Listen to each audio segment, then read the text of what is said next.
বন্ধুরা, আশা করি সবাই ভালো আছে যে যেখানে। এই দেখো, আমি আয়নের জন্য রথ সাজিয়েছি।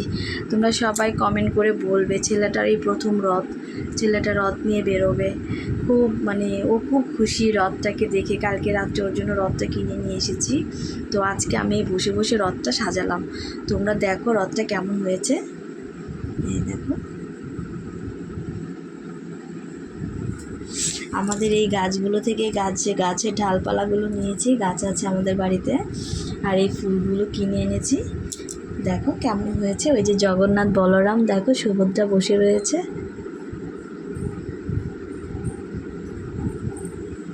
সবসময় আমার যাই রথ সাজায়, কিন্তু এবার প্রথম আমি রথ সাজালাম ছেলের জন্য। ছেলে ছোট ছিল, তো ছেলেকে নিয়ে বের হওয়া হয়নি। এই প্রথম ছেলেকে নিয়ে রথ নিয়ে বেরোবো। তোমরা সবাই কমেন্ট করে জানাবে আমার রথ সাজানোটা কেমন হয়েছে। প্রথমবার সাজিয়েছি, ঠিক আছে। যখন নাকি বের হব রথ নিয়ে, আমি আবার তখন ভিডিও করে তোমাদেরকে দিব। বাচ্চা থাকলে মাদের কত কিছু করতে হয় জানো। আজকে শরীরটা ভীষণ খারাপ ছিল, সকালবেলা একটু বেরিয়েছিলাম, তারপর ইচ্ছে করছিল না যে আবার রথ সাজাবো। শরীরটা ঠিক নেই, শরীরটা ভীষণ খারাপ। সকালবেলা বেরিয়েছিলাম, তারপর ভাবলাম নিজের বাচ্চার ইচ্ছেটা তো পূর্ণ করতে হবে, তাই না। ও তো ছোটো, সবাই বের হবে, ওর তো খারাপ লাগবে, তাই না। তার জন্য রথটাকে সাজালাম বসে বসে।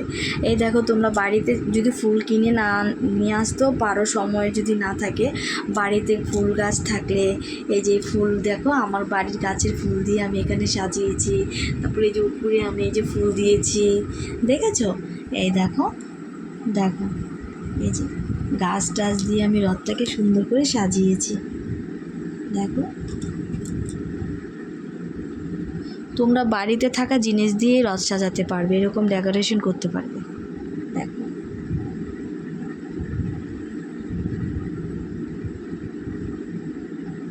এই দেখো চারপাশ তোমাদেরকে দেখাচ্ছি।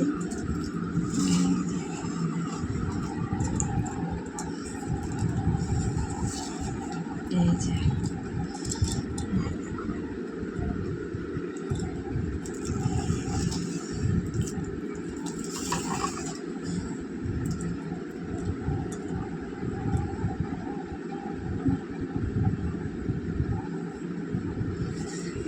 তোমরা কিন্তু অবশ্যই কমেন্ট করে জানাবে আমার রথ সাজানোটা কেমন হয়েছে।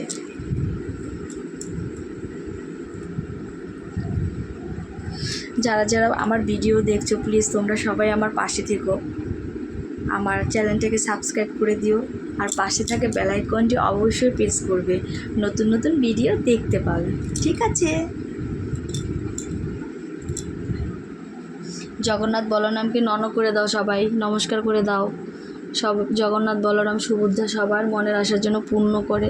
তোমরা সবাই খুব ভালো থেকো। শুভ রথযাত্রা, বাই।